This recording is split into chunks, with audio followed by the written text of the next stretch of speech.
Hello everyone, it's me, Yaya again, and I am back to talking about BJ Alex part 2. So where we left off is that they finally, cracked. And one thing that I forgot about the last time is that because it was so painful for Dongyan, he actually kicks Alex in the stomach like really hard by accident. And I was so happy because he finally got his lick back. Anyways, tomorrow at school, while they're in class, Alex texts Dongyan to meet after the class so they can go and have a lunch together. Right. They meet and they run into some of the student council members who, of course, invite Alex to go to lunch with them, especially since he always pays. He says, no, I gotta go with Dongyan. They go into this room, which is essentially like the student council rec room, and Alex is the only one who has an official key. There are only two keys. One is rented out and Alex just holds the other one permanently because he wants to crack. And Dongyan, of course, does not think this is a good idea because he is not like the absolute freak, disrespectful public offender. So, hey, let's not do this. But Alex convinces him that no one even comes here. And again, they're gonna lock the door since he has like the only other key. They get going and someone tries to enter the room. It is the chop shit guy from before who constantly bullies people, and one of the other student council members who wears glasses, who I will just be calling Glasses. So they kind of try to leave like really quickly after. Glasses and Chop Shit go to the TA to get the key and to ask if anyone else even rented out the key, and the person says no, it has not been rented out, whatever. They go back and the door is now unlocked and there is no one in the room. Glasses gets diarrhea, bro, and he runs off to the bathroom while Chop Shit goes into the rec room to chill, and he says something smells funky in here. Of course, these two idiots with zero decorum and zero respect for anyone else didn't even think to like crack a window open so the room wouldn't smell like dick and balls. However, not only did they not air out the room, they didn't have time to clean up. So there is still the fluids of their activities left on the couch, and Chop Shit, for a reason unknown to me, touches it and smells it.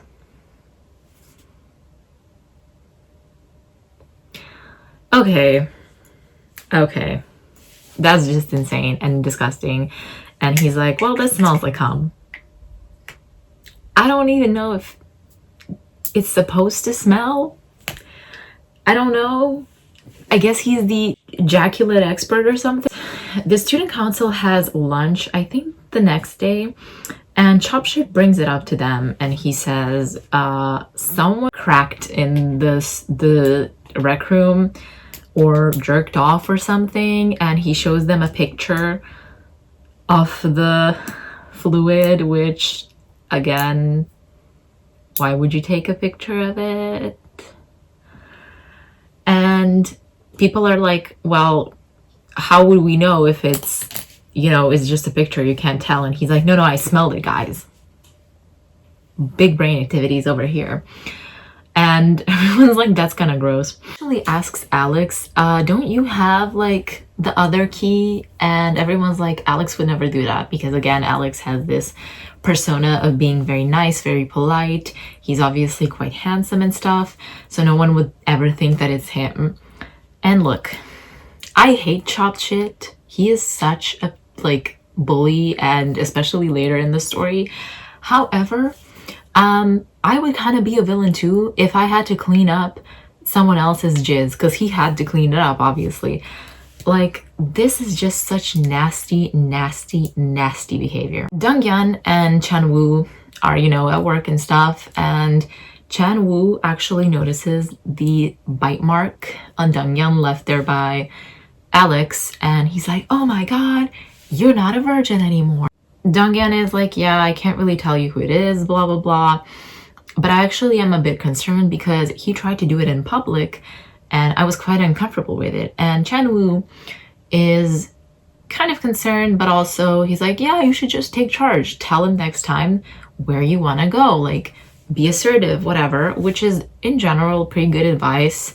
Chan Woo is such a nice person throughout this whole story, and you can really tell that he's a good friend and cares for Donghyun. Alex and Donghyun meet up the next day. They're in Alex's car, and Donghyun asks if they can go to Alex's apartment.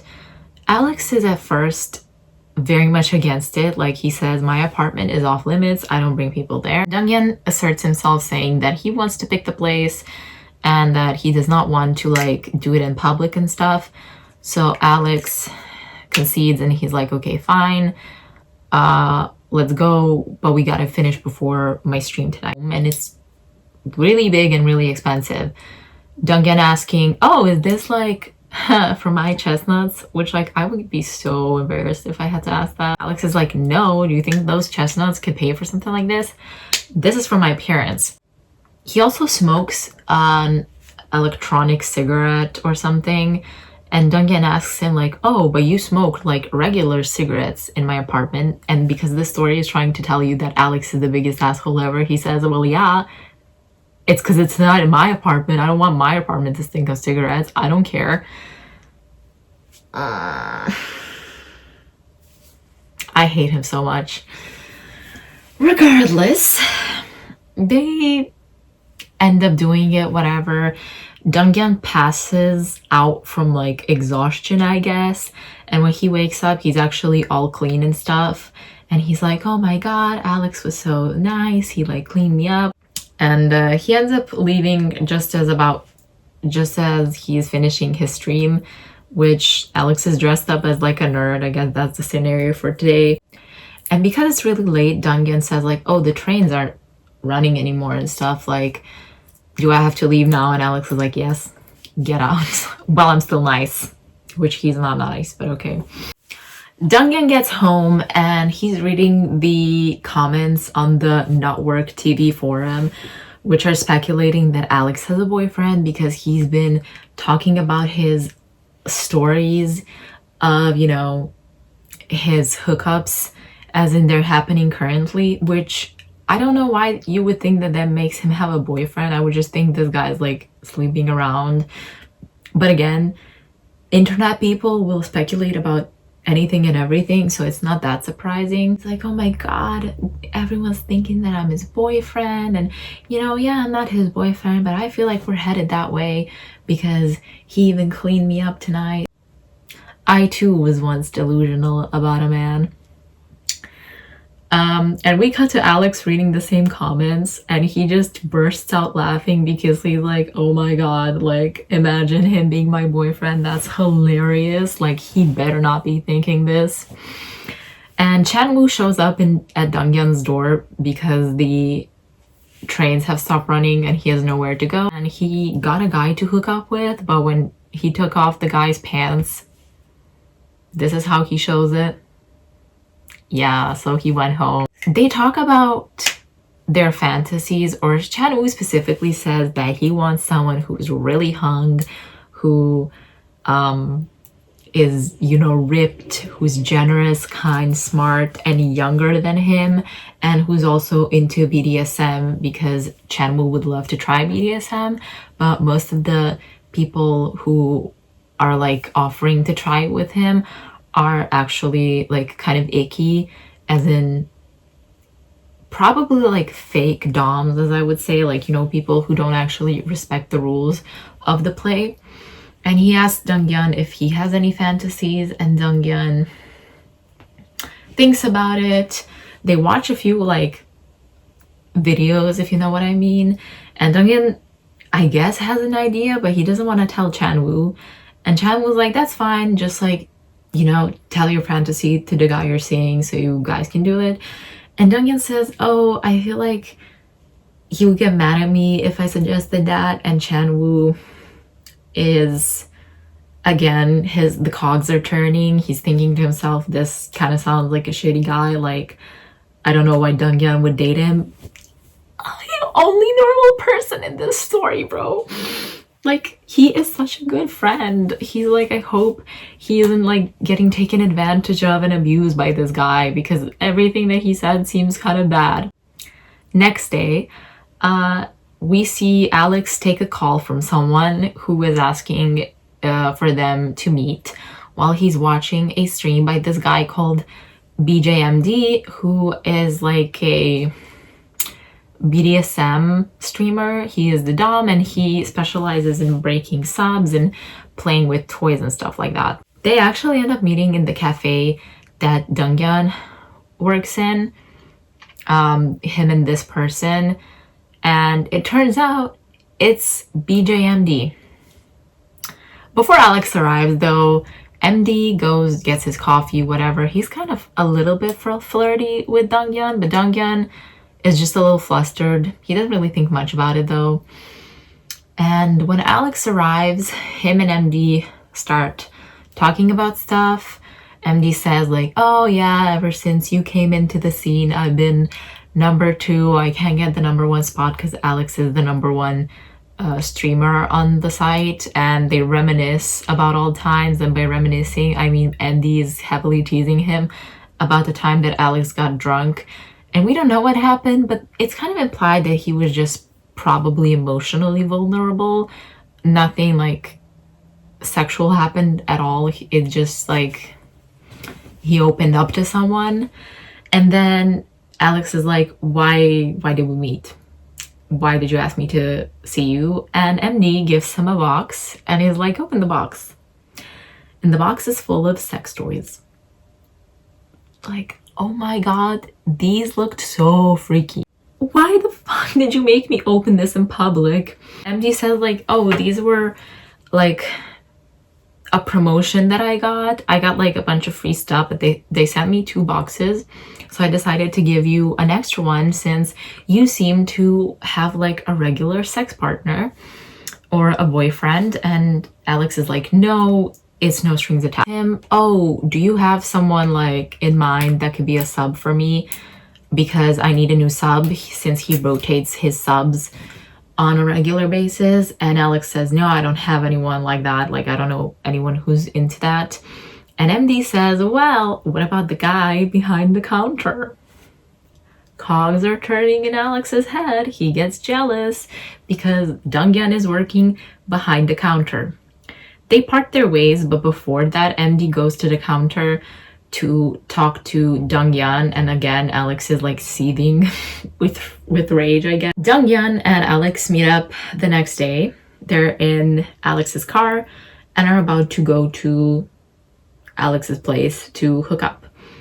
There is a box, and it's the box. It's in the backseat of the car, so Alex asks Donghyun to bring it up. He does not tell him what is in there when Donghyun asks. He actually wants to ask Donghyun about what him and MD talk about and then changes his mind. When they enter the bedroom, he takes out the box and dumps it out, and it's all of the toys, and he's like, let's try them out. Well, they kind of talk about it. He asks Donghyun if he ever used toys. Donghyun tells him that he actually saw this one BJMD using the toys, but other than that, he has no real knowledge of them. And Alex tells him that it was actually BJMD who he met up with yesterday, and he's the one who gave him the toys. I don't even know how these are used, but I would like to try. And this kind of pisses Alex off.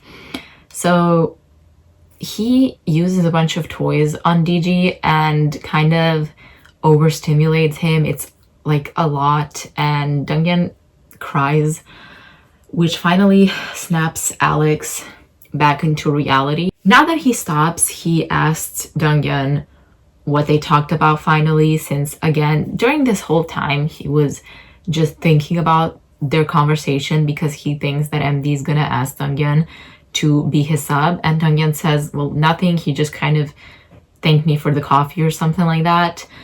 And Alex, he realizes that he was really rough, and for him it's not even about the fact that he's hurting Donghyun.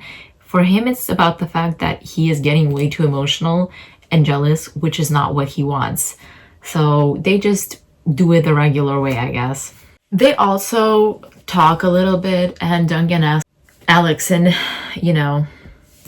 MD ever hooked up? And Alex says, you know, he's an old geezer who can't get it up without toys. And Donghyun is relieved and says, oh, I was just jealous, I guess. That's pretty stupid of me. And Alex is like, yes, you're stupid.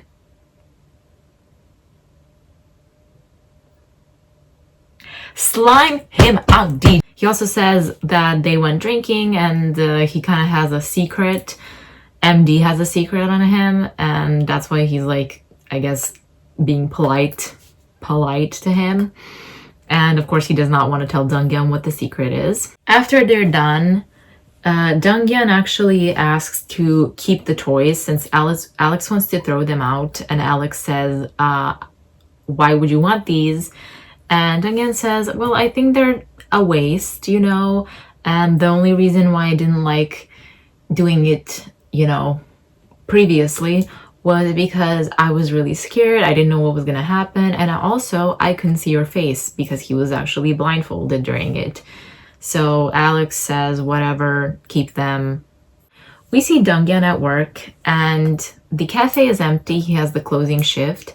And MD actually comes in and wants to speak to Donghyun since there's no one there. And they come to talking. He asks Donghyun, oh, what's your name?